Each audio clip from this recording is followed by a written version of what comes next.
Alright, so for Mike B. Geos, he was working on a couple of really sweet projects. Needed a sign to go over an entryway to the cemetery, and so I came up with one.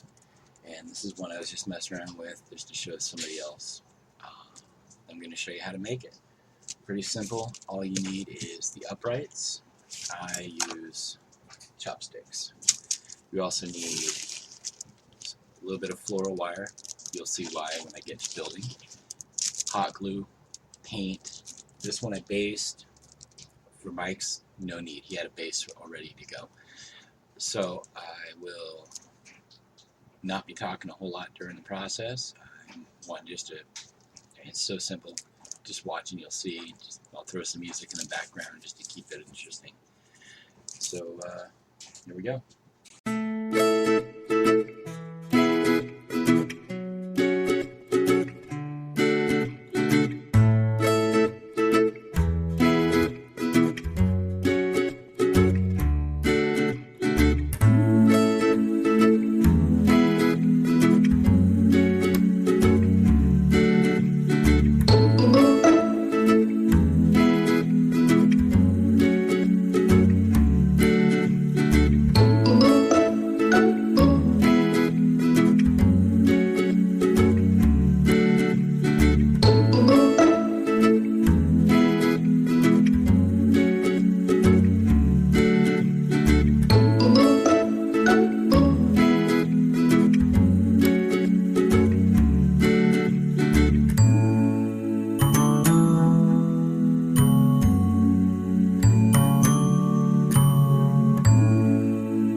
So what I've just done, laid out this on wax paper so that glue will peel off.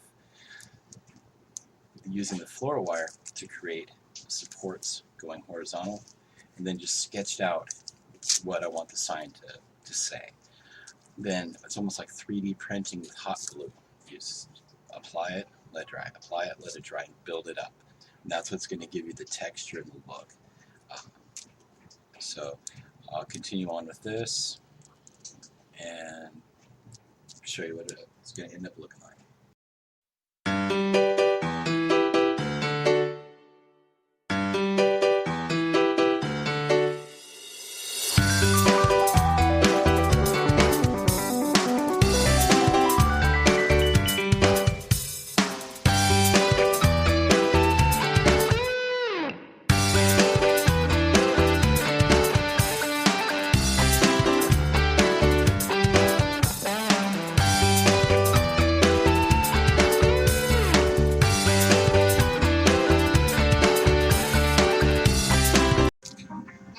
Alright, so I forgot. Alright, once you've got it laid out, you think you've got enough glue down, peel it up.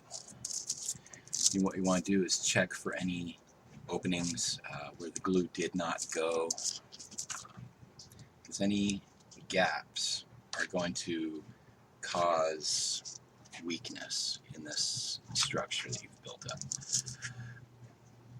What you can do is also use the edge of the glue gun to kind of smooth some of the edges out, get rid of some of the wisps. But the bumpier the better. I did a little research and found out that signs were, when they originally started using the wrought iron and stuff, they were very, very rough. You had to pay a lot of money to get it very smooth, just because it took a lot of time and grinding and stuff. They didn't really have the tools necessary to do it well, so those that did were very expensive.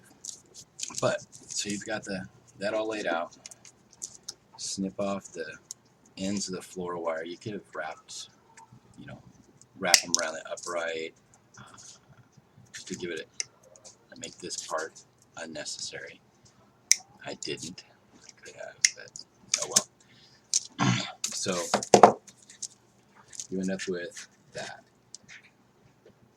So what I'm going to do is set my paints up and get this standing semi-upright, just to be able to show you guys how it looks when it's all painted up.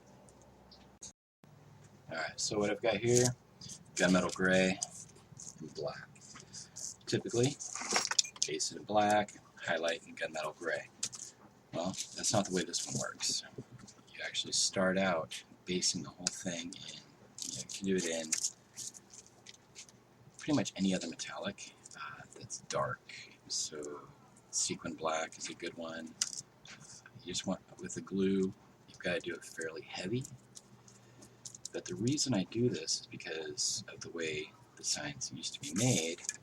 The metal had a sheen to it, and then they would coat it in a mixture of ash and some other stuff to give it a protective coating as well as darken it. And this kind of simulates that. So I will get this base coated and we'll come back for the next step. Alright, so next step, now that you've got the metallic base on there, do some dry brushing with the black, just to bring out some of the highlights. You can do this fairly heavy. I wetted the paint down just a hair, just to let it hit a little bit harder, but also it'll allow some of the sheen to go through. Once that's out,